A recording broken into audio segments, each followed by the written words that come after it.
بدچلن عورت جو جسم بیچا کرتی تھی، ایسی عورت اپنے کسٹمر کو ڈھونڈنے کے لیے اور تلاش کرنے کے لیے کہیں جا رہی تھی، راستے میں اس کو ایک پیاسا کتا دکھتا ہے جو زمین پر اپنی زبان رگڑ رہا ہے، یعنی زمین سے پانی کی امید لگا رہا ہے کہ ہمیں زمین سے کوئی پانی مل جائے۔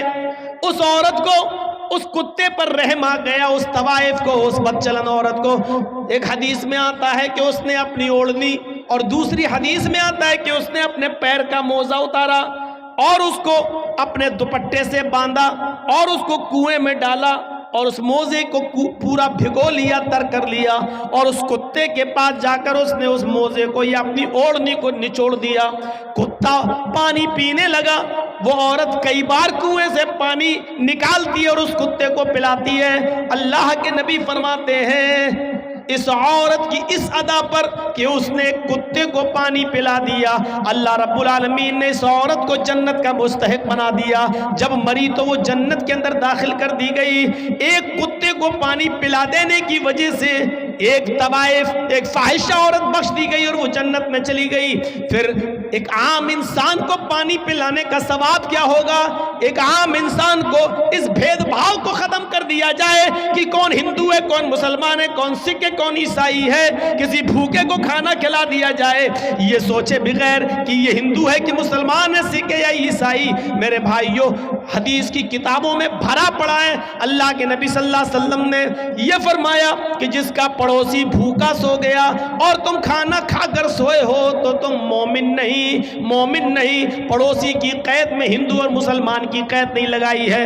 آپ کا پڑوس میں جو بھی رہتا ہے، چاہے وہ کسی بھی دھرم کا ماننے والا ہے، لیکن آپ پیٹ بھر کر اگر سو گئے کھا کر اور آپ کا پڑوسی بھوکا سو گیا، واللہ لا یؤمن، واللہ لا یؤمن، واللہ لا یؤمن۔ یہ حدیث کے الفاظ ہیں کہ اللہ کی قسم وہ مومن نہیں، اللہ کی قسم وہ مومن نہیں، اللہ کی قسم وہ مومن نہیں۔ چاہے اپنے گھر میں اٹھ کر رات کے 3 بجے تہجد کی نماز ہی کیوں نہ پڑھتا ہو، لیکن وہ مومن نہیں۔ اگر خود اس کا پیٹ بھرا ہے اور اس کا پڑوسی بھوکا سو گیا تو وہ مومن نہیں۔ ذرا تصور کرو، اسلام کے اندر انسانیت کا یہ مقام ہے، یہ درجہ ہے۔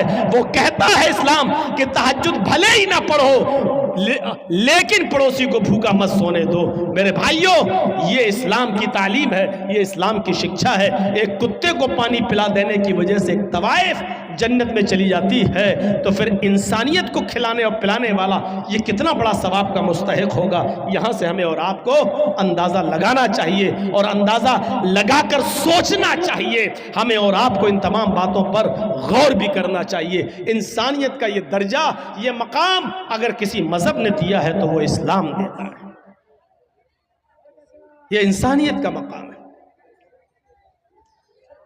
سب ایک ہی باپ کی اولاد ہیں،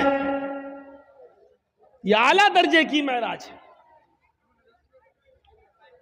آپ روزے سے ہیں، اور سنو، آپ روزے سے ہیں اور روزہ بھی رمضان کے مہینے میں رکھ رہے ہیں جو فرض ہے۔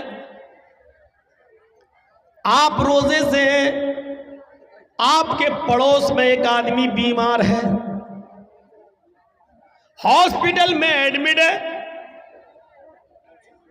ڈاکٹر نے ارجنٹ بلڈ مانگا ہے، لیکن اس آدمی کا جو آپ کا پڑوسی ہے وہ ہندو ہے، عیسائی ہے، یہودی ہے، کوئی بھی ہے، مسلمان نہیں ہے مان لو، اسلام کو چھوڑ کر وہ دوسرے کسی مذہب کا ماننے والا مان لو تھوڑی دیر کے لیے، لیکن بیمار ہے، اور ڈاکٹر نے کہہ دیا کہ 1 گھنٹے کے اندر اگر مجھے اس کے گروپ کا بلڈ نہیں ملا تو ہم اس کو نہیں بچا پائیں گے۔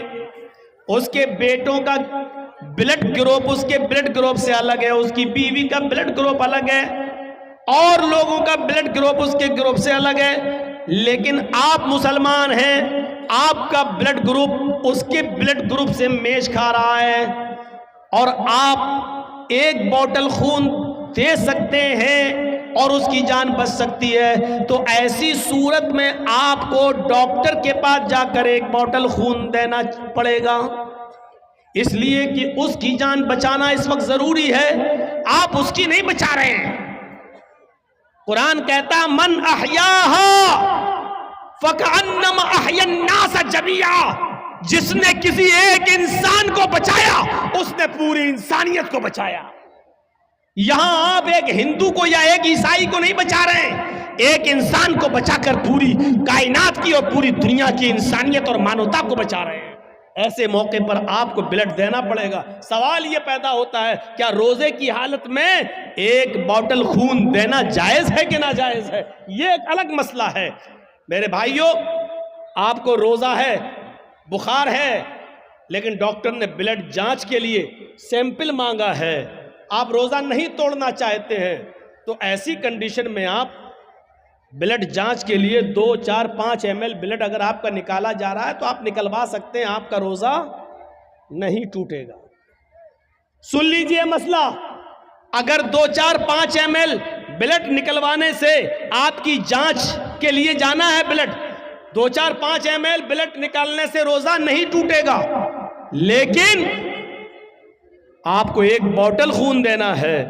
ایک بوتل خون دینے کے بعد کمزوری آنا ہے۔ کمزوری جب آتی ہے تو بلڈ نکالنے والے آپ کے ہاتھ میں پہلے ایک بال پکڑا دیتے ہیں تاکہ خون کا سرکولیشن بنا رہے، اور آپ ایسے ایسے بال دباتے رہیں گے اور بلڈ نکلتا رہے گا، اور بلڈ نکالنے کے بعد ایک بوتل خون دینے کے بعد پھر آپ کو 2 بسکٹ، چائے یا کوئی جوس پلایا جاتا ہے۔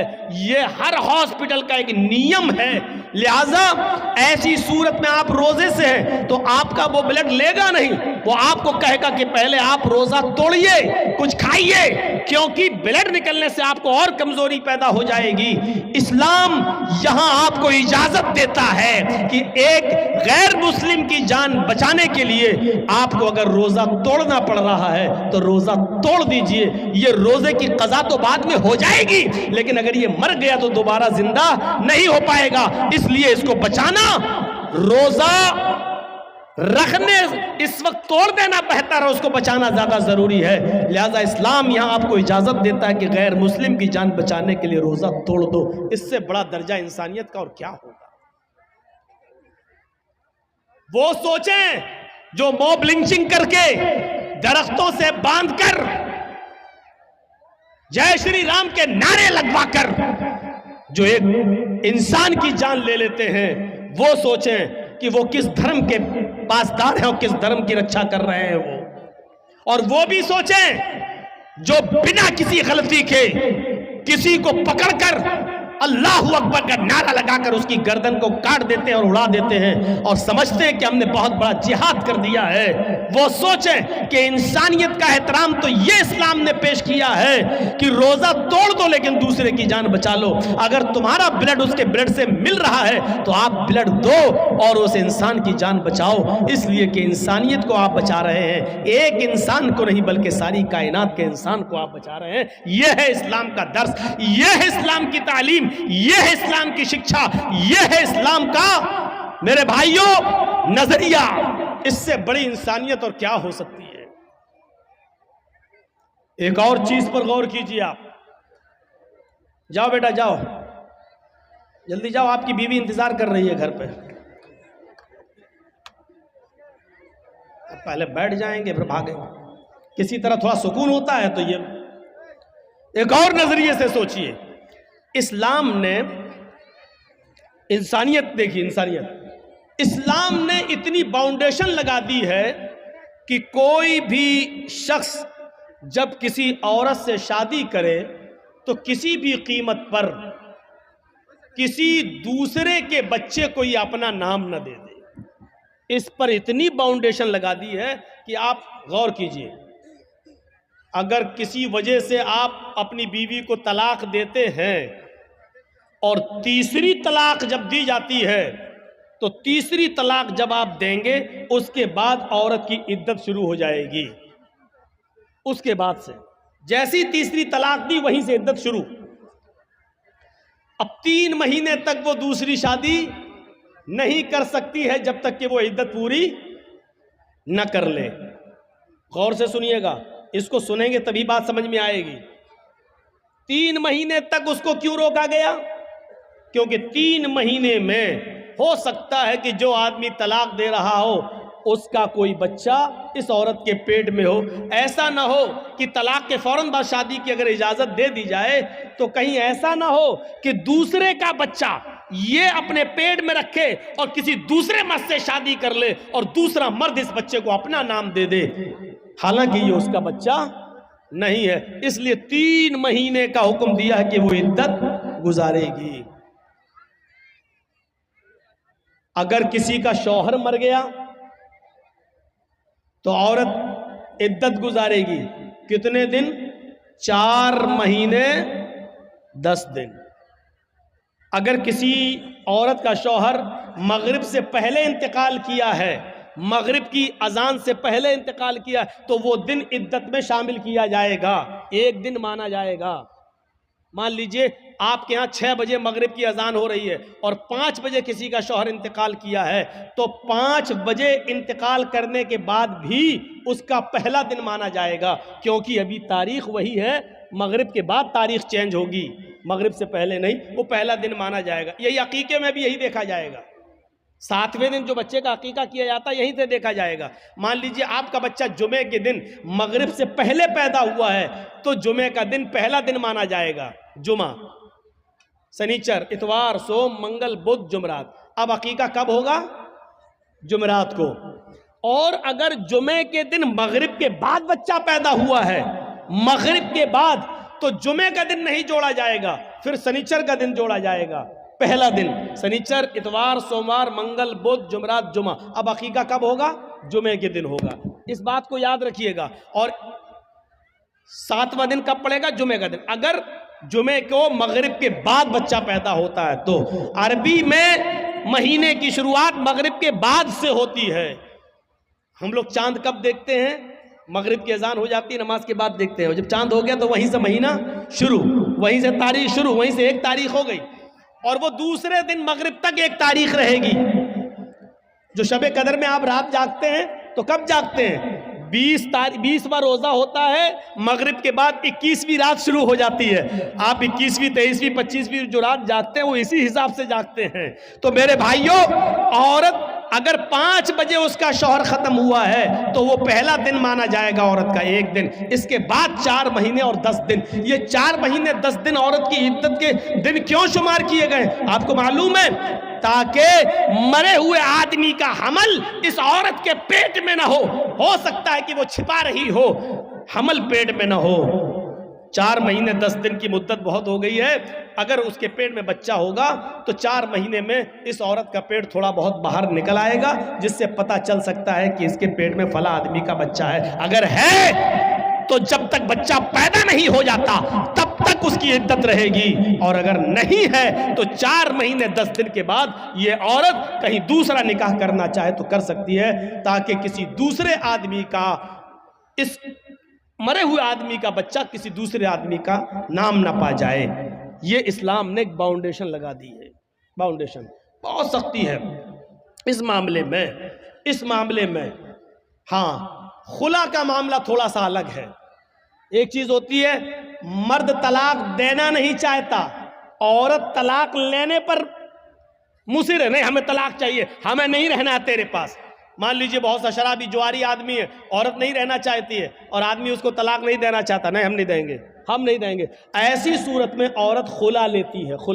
خلا یہ ہوتا ہے کہ قاضی کو بٹھائے گی یا 4-5 آدمی کو بٹھائے گی اور کہے گی کہ مجھے اس کے ساتھ نہیں رہنا ہے، آپ لوگ گواہ رہیے، میں خلا لے رہی ہوں، یہ طلاق نہیں دے رہا ہے. لہذا وہ قاضی نکاح فسخ کر دے گا اور وہ عورت اب آزاد ہو گئی. آدمی چاہے طلاق دے یا نہ دے، عورت خلا لے لی ہے، اب یہ آزاد ہو چکی ہے، لیکن اس کے باوجود اس کو 1 پیریڈ، 1 حیض تک رکنا پڑے گا. وہ دوسری شادی نہیں کر سکتی ہے جب تک کہ اس کو 1 پیریڈ نہیں آ جاتا ہے.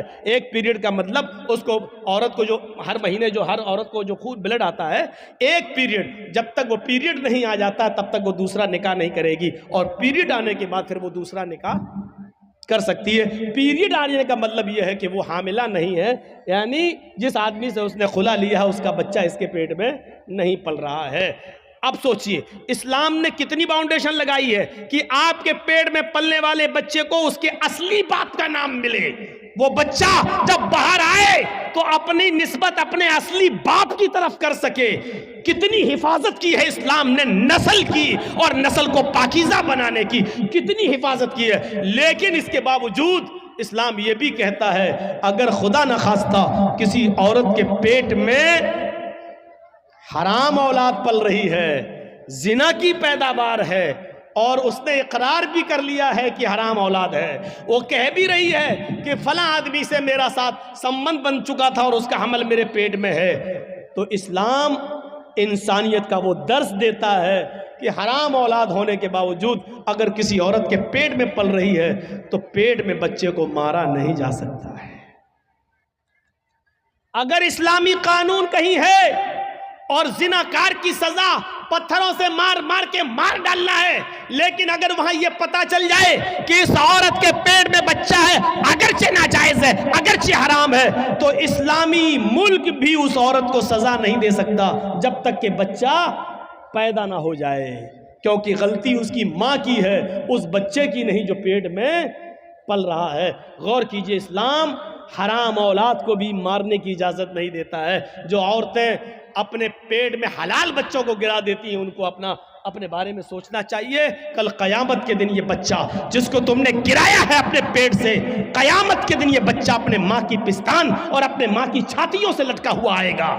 جاء یوم القیامت ومعلق بین صدیہا, وہ بچہ قیامت کے دن اس حال میں آئے گا کہ معلق بین صدیہا, اپنے ماں کی دونوں پستان سے لٹکا ہوا ہوگا, اپنی ماں کی پستان سے دودھ چوس رہا ہوگا, اور اللہ کہے گا اے اس ماں کی پستان سے دودھ چوسنے والے بچے, کیا تیری کوئی شکایت ہے؟ کیا تو کچھ بولنا چاہتا ہے؟ کیا تجھے اپنے رب سے کچھ کہنا ہے؟ اللہ اس کو زبان دے گا. وہ چھوٹا سا بچہ جو اپنے ماں کی پستان سے دودھ چوس رہا ہوگا اپنی زبان ہٹائے گا, اپنا منہ ہٹائے گا, یقول, اور اللہ سے شکایت کرے گا, یا ربی ہاذہ امی قدلتنی, اللہ یہ میری ماں ہے جس کا دودھ میں پی رہا ہوں, جس کی پستان سے میں لٹکا ہوا ہوں, اللہ یہ میری ماں ہے جس نے دنیا میں مجھے مار ڈالا تھا, اللہ یہ میری ماں ہے جس نے دنیا میں مجھے قتل کر دیا تھا, ہاذہ امی قتلتنی, اللہ یہ میری ماں ہے جس نے دنیا میں مجھے مار ڈالا تھا, اللہ یہ میری ماں ہے جس نے دنیا میں مجھے قتل کر ڈالا تھا, اے اللہ یہ دنیا میں میری نہ ہوئی, تو اس کا مت ہو, اس کو بھی تو جہنم میں پھینک دے. اللہ رب العالمین پھر اس عورت کو جس نے دنیا میں اپنے بچے کا مرڈر کیا بنا کسی غلطی کے, بنا کسی پریشانی کے, اس نے یہ سوچ کر کہ 3 لڑکیاں پہلے سے, چوتھا بھی میری لڑکی ہے, الٹرا ساؤنڈ میں چیک کرانے کے بعد پتا چلا لڑکی ہے, نہیں ہمیں نہیں چاہیے, اور ایبورشن کرا دیا, گرا دیا. قیامت کے دن اس عورت کو جہنم میں پھینک دیا جائے گا, اور وہ بچہ اپنی ماں کو خود جہنم میں لے جانے کا سبب بنے گا کہ نہیں اللہ اس نے دنیا میں مجھے مار ڈالا تھا. اسلام تو حرام اور ناجائز اولاد بھی گرانے کی اجازت نہیں دیتا ہے. یہ انسانیت کا احترام ہے, انسانیت کا احترام. اسلام میں بہت, جہاں تھوڑا بہت مسئلہ ہارڈ لگتا ہے وہیں آسانی بھی پیدا ہوتی ہے. مان لیجئے رمضان کا مہینہ اور 20 روزے گزر چکے ہیں, آج کوئی ہندو ہے یا کوئی عیسائی مسلمان ہو رہا ہے اور وہ 20ویں روزے کو مسلمان ہوا, تو اب وہ روزہ کب سے رکھے گا؟ روزے تو پورے مہینے کے فرض ہیں, لیکن کوئی ہندو یا کوئی عیسائی یا کوئی یہودی 20ویں روزے کو مسلمان ہو رہا ہے. 20 روزے تک ہندو تھا, عیسائی تھا, یا یہودی تھا, یا جینی تھا, بدھسٹ تھا, 20 روزے کے بعد مسلمان ہو رہا ہے 20ویں روزے کو, تو اب وہ روزہ کب سے رکھے گا؟ آج مسلمان ہوا ہے تو اب جب مسلمان ہوا تبھی سے تو رکھے گا. اب سوال یہ پیدا ہوتا ہے کہ وہ 20 روزے جو اس کے چھوٹے ہیں وہ پورے کرے گا یا نہیں کرے گا؟ تو صاف مسئلہ ہے کہ نہیں کرے گا. کیوں نہیں کرے گا؟ کیونکہ جب وہ اسلام لایا ہے تب تک وہ کافر تھا, اس پر روزہ فرض تھا ہی نہیں. آج وہ اسلام لایا تو اب جتنے روزے ہیں اتنے وہ رکھے گا, بقیہ روزے وہ نہیں رکھے گا. اس لیے نہیں رکھے گا کیونکہ اس وقت اس کے اوپر روزے فرض تھے ہی نہیں. کتنے روزے رکھے گا؟ جتنے باقی ہیں. ایک چیز اور سن لیجئے, 20ویں روزے کو اسلام لایا, لیکن اسلام لا رہا 5 بجے شام میں, اور روزہ کھلتا ہے 6 بجے. اب 5 بجے وہ اسلام لا رہا ہے, تو اسلام جیسی وہ 5 بجے لایا تو اب کیا کرے گا؟ آج کا روزہ کیا کرے گا؟ تو 5 بجے اسلام لاتا ہے تو 5 بجے ہی سے اس کا روزہ شروع ہو گیا ہے, کیونکہ 5 بجے سے پہلے اس کے اوپر روزہ فرض تھا ہی نہیں, کیونکہ وہ کافر تھا. جیسے اسلام لایا ویسے ہی اس پر روزہ فرض ہو گیا, ویسے ہی اس کے اوپر روزہ فرض ہو گیا. اب 5 بجے ہی وہ نیت کر لے گا کہ میں روزے سے ہوں. اسلام لے آیا, اشہد ان لا الہ الا اللہ وان محمد رسول اللہ. اسلام لاتے ہی اس کے اوپر عصر کی نماز فرض ہو جائے گی, کیونکہ ٹائم ابھی باقی ہے, اور اسلام لا چکا ہے, عصر کا وقت ابھی باقی ہے, لہذا پہلے عصر کی نماز پڑھے گا, اور یہیں سے اس کا روزہ بھی شروع ہو جائے گا, کیونکہ اسلام لا چکا ہے. جب سے اسلام لایا یہیں سے روزہ شروع, اور 6 بجے وہ روزہ سب لوگوں کے ساتھ کھول لے گا, اور اس کا یہ ایک روزہ مانا جائے گا, یہ ایک روزہ مانا جائے گا. یہ آسانی بھی ہے, یہ آسانی بھی ہے. اسلام مشکل نہیں ہے, لوگوں نے اس کو مشکل بنا دیا ہے. کیا وہ لوگ صحابہ نمازیں نہیں پڑھتے تھے؟ کیا وہ روزے نہیں رکھتے تھے؟ مشکل بنا دیا ہے. فجر میں نہیں اٹھ پا رہے ہیں صاحب, کیوں؟ اب رات میں 1 بجے جرجی صاحب کو ٹائم ملے گا, 3 بجے تک جلسہ چلے گا, پھر آدمی یہاں سے جائے گا, تھوڑی دیر کمر سیدھی کرے گا, فجر میں اٹھے گا نہیں اٹھ پائے گا. کلیئر ہے. لیکن یاد رکھیے, مولانا جرجیز کا جلسہ, اور اس جلسے میں 2:30 بجے 3 بجے تک جاگ لینا, اور اس جاگ لینے کے بعد صبح فجر کی نماز میں نہ آنا, یہ دلیل نہیں ہے اس بات کی کہ آپ کا جلسہ کامیاب ہو گیا ہے, یا یہ عذر نہیں ہوگا کہ میں جلسہ سننے کی وجہ سے رات میں جاگ لیا اس لیے فجر میں ہم نہیں اٹھ پائے. جلسہ کرانا فرض نہیں تھا, فجر کی نماز پڑھنا فرض تھا. آپ نے ایک فرض کو چھوڑا اس کام کے لیے جو آپ کے اوپر فرض ہی نہیں تھا. میرے بھائیوں, یہاں سے یہ میسج لے کے اٹھیے گا, یہ پیغام لے کے اٹھیے گا, یہ تصور لے کے اٹھیے گا. تو انسانیت یہ ہوتی ہے, انسانیت. تو یا ایھا الناس انا خلقناکم من ذکر و انثی وجعلناکم شعوبا وقبائل لتعارفوا. تم کو ہم نے ایک مرد اور ایک عورت سے پیدا کیا ہے, تم سب آپس میں بھائی ہو, تم آپس میں ایک ہی باپ کے اور ایک ہی ماں کے بیٹے ہو, تمہارا باپ ایک ہے, تمہاری ماں ایک ہے. اچھا ایک چیز اور بتائیے, غور سے سننا. ہم مسلمان ہیں, یہ ہندو ہے, ہم دونوں کا جھگڑا ہوا ہے. اب کورٹ میں گئے تو جج صاحب بیٹھے ہیں, اگر مسلمان ہیں تو ان کا دل چاہتا ہے کہ ہم مسلمان کی طرف تھوڑا سا جھکاؤ کر دیں, ہندو ہے تو وہ چاہتا ہے تھوڑا سا ہندو کی طرف جھکاؤ کر دیں. یہ ہوتا ہے, یہ ہوتا ہے.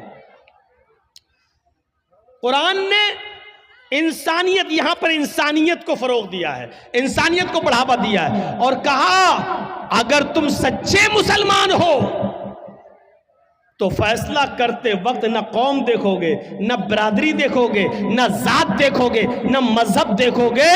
حکم وَلَا يَجْرِمَنَّكُمْ شَنَآنُ قَوْمٍ عَلَىٰ أَن لَّا تَعْدِلُوا اعْدِلُوا هُوَ أَقْرَبُ لِلتَّقْوَىٰ.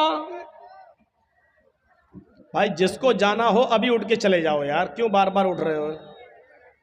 بہت ڈسٹرب ہوتا ہے ہم کو سامنے.